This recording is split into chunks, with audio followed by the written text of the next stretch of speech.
بسم اللہ الرحمن الرحیم۔ ایک بات کو اچھی طرح سے سمجھتے جائیے، مومن اور غیر مومن میں فرق کیا ہے۔ مومن کی لاجک، منطق بالکل ہی الگ ہے۔ کیوں؟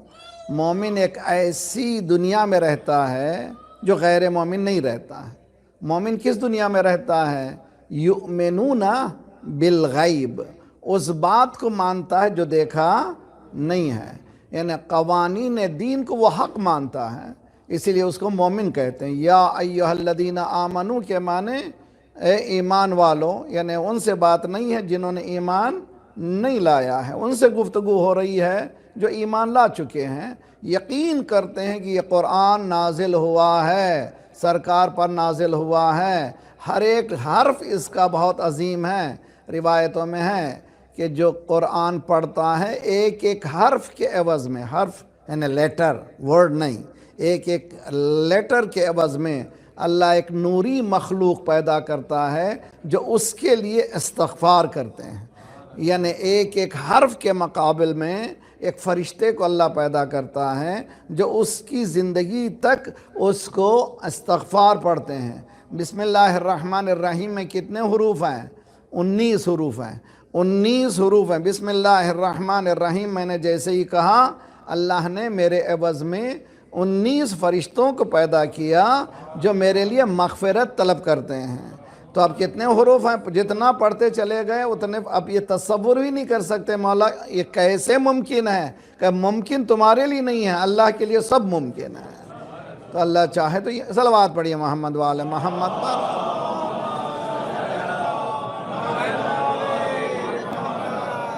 تو اسی لیے کوشش یہ کریں 10 آیتیں روزانہ، رمضان میں تو پڑھیں۔ میں نے بتایا تھا پہلی مجلس میں کہ ہر زمانے میں قرآن کے پڑھنے کا ثواب اور رمضان میں قرآن کے پڑھنے کا ثواب۔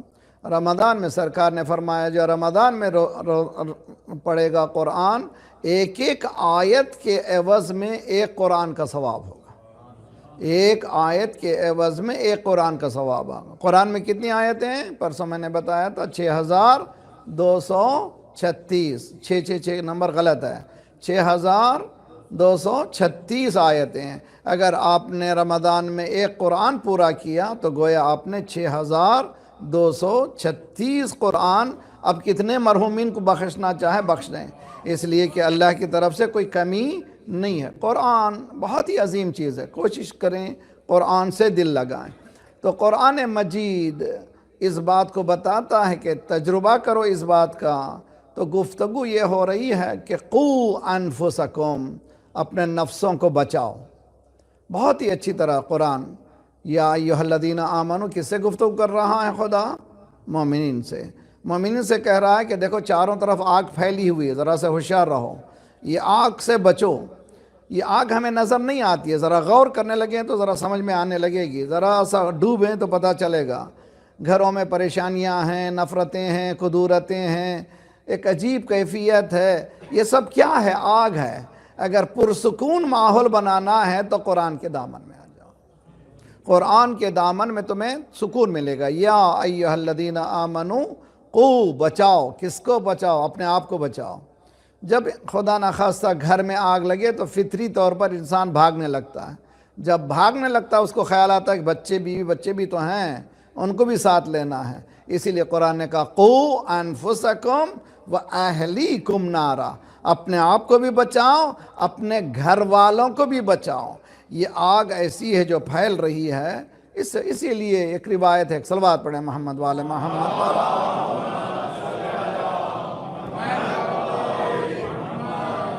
تقوی، لفظ تقوی ہے کیا؟ تقوی کتنی مرتبہ سنتے ہیں ہم لوگ، ماشاءاللہ بہت کئی مرتبہ، مگر آسان بناتا میں۔ خدا نخواستہ کوئی بیمار ہوا، ڈاکٹر کے پاس گیا تو ڈاکٹر نے تحقیق کر کے بتایا کہ ڈیفیشنسیز کیا ہیں، آپ کے پاس کمیاں کیا ہیں، کون سے ویٹامن کی کمی ہے جس کی وجہ سے یہ بیماریاں ہیں۔ اس کے بعد لسٹ بتائیے، دوا کھائیے اور یہ ویٹامنز کھائیے۔ جیسے ہم لوگ مغرب میں رہتے ہیں، باہر جو ہے دھوپ میں جانا نہیں ہوتا، کمی ہوتی ہے ویٹامن ڈی کی، باقاعدہ کہا جاتا ہے کہ آپ جو ہیں کم از کم اتنے ویلیوم کی آپ وٹامن ڈی لیجئے، اس لیے کہ آپ کے پاس یہ چیز موجود نہیں ہے، دھوپ نہیں ہے، دھوپ میں نہیں رہتے ہیں، آپ کو یہ لینا ضروری ہے۔ اسلام بھی کہہ رہا ہے کہ تمہارے پاس وٹامن ایس کی کمی ہے، تم عبادتوں سے دور ہو، اسی لیے صلاۃ نماز پڑھو تو تمہارے لیے تمہاری انرجی ہے۔ تو ڈاکٹر جو ہے آپ کو لسٹ دیتا ہے کہ یہ چیزوں سے قریب ہونا تمہارے لیے غذا ہے، یہ چیزوں سے تم کو دور رہنا ہے۔ روایت میں ہے کہ اگر مومن یہ سمجھ جائے اس کا ڈاکٹر اللہ ہے اور دیکھنے والا، انالائز کرنے والا ہے رسول اکرم، پرسکرپشن ہے قرآن مجید۔ صلوات پڑھیے محمد وآل محمد۔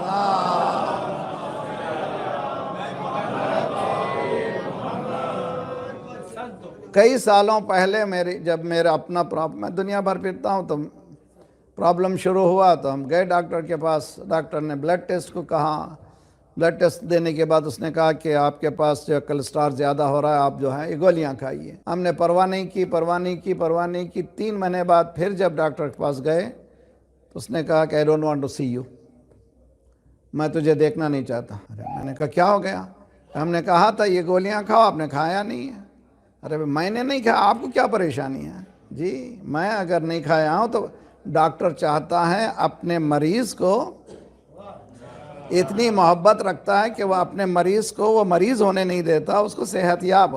رسول اکرم بھی آپ سے محبت کرتے ہیں، وہ چاہتے ہیں کہ آپ صحت یاب رہیں، آپ اچھی زندگی گزاریں، اسی لیے پرسکرپشن دیا جا رہا ہے کہ یہ قرآن مجید آپ کو پرسکرائب کر رہا ہے کہ یہ زندگی کا سلیقہ ہے تمہارا، یہ تمہاری زندگی ہونی چاہیے۔ اٹھیں تو کیسے، بیٹھیں تو کیسے، بات کریں تو کیسے، گھر میں رہیں تو کیسے۔ اگر نمونہ چاہیے تو دیکھو ہم فاطمہ و ابوہا و بعلہا و بن، صلوات پڑھے محمد وآل محمد۔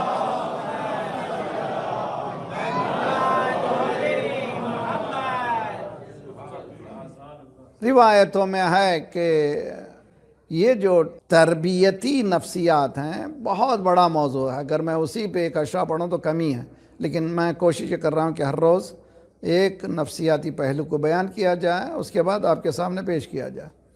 قرآن مجید یہ کہتا ہے وَوَصَّيْنَا الْإِنسَانَ بِوَالِدَيْهِ احسانا۔ انسانوں کو دیکھیں کتنے خوبصورت اللہ رے اپروچ۔ ہمارا اپروچ جو ہے کمیونل ہے، ہم لوگ بہت محدود ہیں، ہم لوگ 4 دیواری کے اندر بات کرتے ہیں۔ اسلام نہیں بات کرتا، اسلام بات کرتا پوری انسانیت کی۔ اے انسانوں، ہم پرسکرائب کر رہے ہیں تمہارے لیے، کیا پرسکرائب کر رہے ہیں؟ وَوَصَّيْنَا الْإِنسَانَ، ہم انسانوں کو وصیت کر رہے ہیں، نصیحت کر رہے ہیں، ایڈوائس کر رہے ہیں انسانوں کو، شیعوں کو نہیں، مومنین کو نہیں، مسلمانوں کو نہیں، ساری انسانیت کو۔ کیا ایڈوائس ہے؟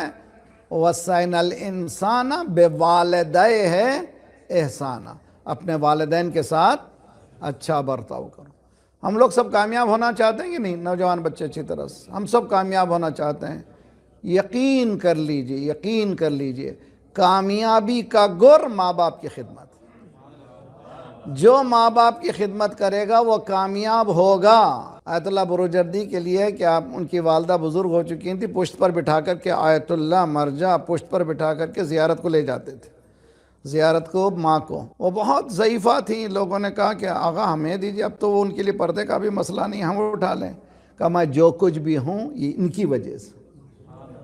ہمارے انسان یہ اسلام جو ہے کس مقام سے دیکھتا ہے، کس نگاہ سے دیکھتا ہے والدین کو، اگر اس کو اپلائی کیا جائے۔ آج مغربی دنیا میں بلینز آف ڈالرز خرچ ہوتے ہیں اس لیے کہ جیسے ہی ماں باپ ضعیف ہوئے ان کو الگ کر دیا جاتا ہے، ان کو بالکل سپریٹ کر کے ان کو الگ ہی رکھا جاتا ہے۔ اسلام یہ کہتا ہے نہ، وَوَصَّيْنَا الْإِنسَانَ بِوَالِدَيْهِ احسانا، سورہ اسراء کی آیت ہے۔ جب ان میں سے کوئی بزرگ ہو جائے تو کیا کرو؟ وَاخْفِضْ لَهُمَا جَنَاحَ الذُّلِّ، اپنے آپ کو بہت حقیرانہ ماں باپ کے سامنے پیش کرو اور خدمت کرو۔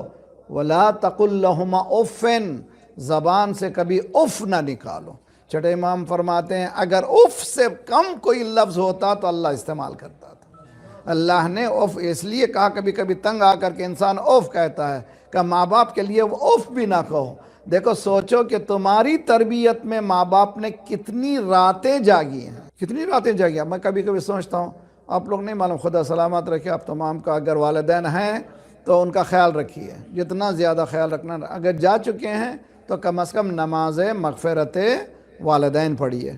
نماز مغفرت والدین مغربین کے درمیان یا مغرب عشاء کے بعد 2 رکعت نماز ہے. سورہ الحم کے بعد پہلی رکعت میں ربنا اغفر لی ولوالدی وللمؤمنین یوم یقوم الحساب 10 بار پڑھیں.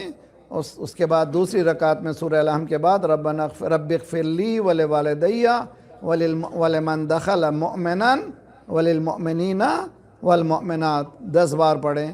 اور اس کے بعد 2 رکعت ختم ہونے کے بعد 10 بار ربی ارحمہما کما ربیانی صغیرا.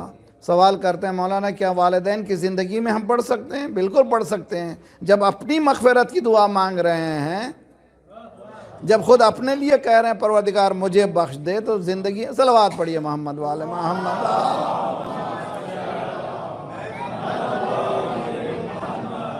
یہ کیا ہے؟ تربیتی نفسیات ہیں، اس کو کہتے ہیں. اب مثال دیتا ہوں، دیکھیے چھٹے امام کے زمانے میں کوفے میں ایک نوجوان ہے، یحییٰ اس کا نام ہے. مسیحی تھا، کرسچن تھا، مسلمان ہو گیا، شیعہ ہو گیا، مکتب اہل بیت کا گرویدہ ہو گیا. حج کا زمانہ آیا، حج گیا، اور حج کے بعد ملنے کے لیے گیا امام صادق سے. حدیث میں ہے کہ حج کے بعد اپنے امام سے ملاقات نہیں کیا تو حج ہی نہیں ہے. یہی حج ملاقات ہونا چاہیے. حج اسی لیے پہلے خانہ کعبہ جائیے، بعد میں زیارت نبوی جائیے مدینے کو. لیکن بعض وقت یہ پریکٹیکل نہیں ہوتا ہے، اسی لیے اکثر لوگ مدینے سے جاتے ہیں. ہونا یہ چاہیے پہلے مکے کی حج کریں، خانہ کعبہ کا طواف کریں، اس کے بعد طواف کو پورا کرنے کے لیے کہاں جائیں مدینے کو. تو یحییٰ کہتا ہے میں گیا، حج کو ختم کیا، ختم کرنے کے بعد چھٹے امام سے ملاقات کے لیے گیا. ملاقات کرنے کے بعد میں نے بتایا مولا سے کہ مولا میں مسلمان ہو چکا ہوں، مکتب اہل بیت آپ کے گرویدہ ہو چکا ہوں، میری ماں بوڑھیا ہے اور مجھے معلوم نہیں جانے کے بعد ان کے ساتھ کیسے زندگی بسر کروں. مولا نے فرمایا کہ کیا وہ ہم جس کو کہتے ہیں یہ سور کا گوشت وغیرہ کھاتی ہیں؟ کہا نہیں کھاتی ہیں. کہا تم ماں کے ساتھ پہلے سے زیادہ خدمت کرو، ماں کا خیال پہلے سے زیادہ کرو، پہلے جو کیا کرتے تھے اس سے زیادہ خیال کرو. یہ ہماری وصیت ہے، نصیحت ہے. یحییٰ کہتا ہے کہ جب میں گیا واپس خدمت کرنے لگا والدہ کی، تو والدہ نے مجھ میں چینج دیکھے، یعنی یہ تبدیلی دیکھی کہ یہ بالکل ہی پہلے سے زیادہ ماں کی خدمت ایسے کرتا ہے کہ اٹھنے نہیں دیتا، پیروں کو ہمیشہ سے پیروں پہ رہتا ہے، خدمت کرتا ہے. پوچھا ماں نے آخر کیا تو مسلمان ہو گیا ہے؟ صلوات پڑھیے محمد والے محمد پر.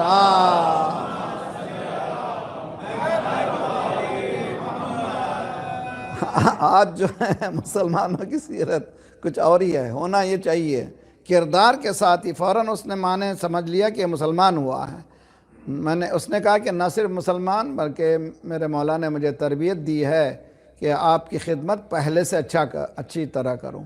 کیا وہ عیسیٰ جیسے ہیں؟ کہ نہ عیسیٰ جیسے نہیں ہیں، رسول اکرم کے نائبین میں سے ہیں. وہ چھٹے امام ہیں، امام صادق علیہ السلام کا نام ہے.